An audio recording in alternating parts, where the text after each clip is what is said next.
अच्छा, अब आपने दो बड़े अहम फैसलों का हवाला दिया है।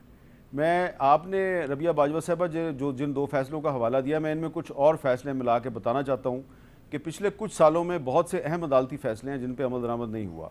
एक बहुत ही पब्लिक इंटरेस्ट का फैसला था। 2 अक्टूबर 2009 को चीफ जस्टिस ऑफ पाकिस्तान ने कहा था कि चीनी 40 रुपये फ़ी किलो के हिसाब से फ़रोख्त की जाए, उस पर अमल दरामद नहीं हुआ। 19 अक्टूबर 2012 को सुप्रीम कोर्ट ने असगर खान केस में साबिक आर्मी चीफ मिर्ज़ा असलम बेग और साबिक DGISI असद दुरानी के खिलाफ कार्रवाई का हुक्म दिया। नवंबर 2015 को सुप्रीम कोर्ट ने कहा कि उर्दू को सरकारी ज़ुबान के तौर पे नाफज किया जाए। ये फैसला लिखा उस वक्त के chief justice Jawad S Khawaja साहब ने, और उन्होंने ये भी कहा कि सुप्रीम कोर्ट पब्लिक इंटरेस्ट का हर फैसला उर्दू में लिखेगी, लेकिन एक चीफ जस्टिस के लिखे हुए फैसले को मौजूदा चीफ जस्टिस ने भी उस पर अमल दरामद नहीं किया।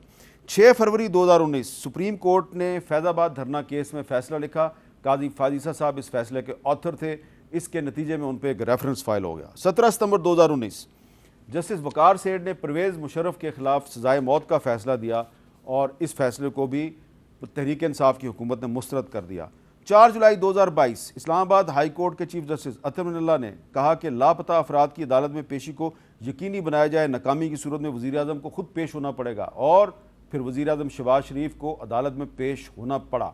लेकिन जिस लापता शख्स मुदस्सर नारो को अदालत तलाश कर रही थी वो आज तक पेश नहीं हुआ। 1 मार्च 2023 सुप्रीम कोर्ट ने कहा पंजाब और खैबर पख्तूनख्वा में 90 रोज़ के अंदर इलेक्शन करवाया जाए। फैसले पे अमल दरामद नहीं हुआ। अब मेरा सवाल आपसे ये है इनामुर रहीम साहब कि ये इतने सारे अदालती फैसले हैं, बहुत से अदालती फैसले आपको भी याद होंगे जिन पे अमल दरामद नहीं हुआ।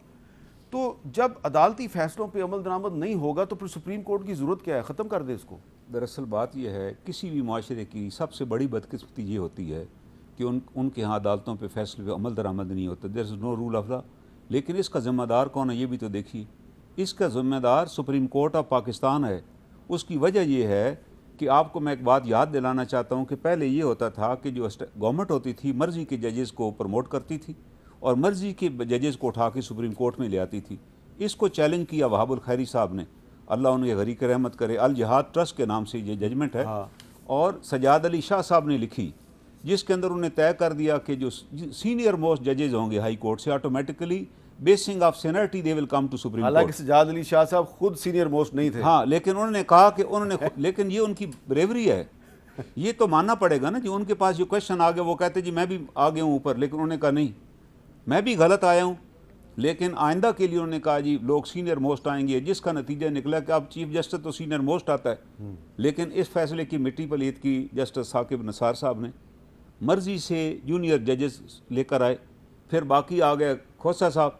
खोसा साहब ने भी जो 25-27वें नंबर पे जज थे ना लाहौर हाई कोर्ट के, रिटायर हो गए, उनको भी घर से झाड़ फूंक के ला के सुप्रीम कोर्ट बिठा दिया।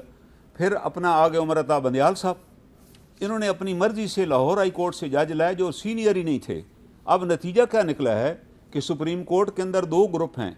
एक वो जज हैं जो वायलेशन ऑफ दिस जिहाद ट्रस्ट फैसले के नतीजे में आए बैठे हैं, वो उमर अता रियाज साहब के पैरों के नीचे हैं। दूसरे वो जज हैं जो सीनियरिटी पे आए हुए हैं। जिस सुप्रीम कोर्ट के अंदर ग्रुप ही 2 बन गए हों, और किस वजह से बने कि नॉन एडहेरिंग आप भाई उस फैसले को खत्म कर दो। ठीक है, आपने सजाद अली शाह आपने कहा कि सुप्रीम कोर्ट जिम्मेदार है, खुद जिम्मेदार है। सुप्रीम कोर्ट आपका एक आपका मौक़िफ़ है।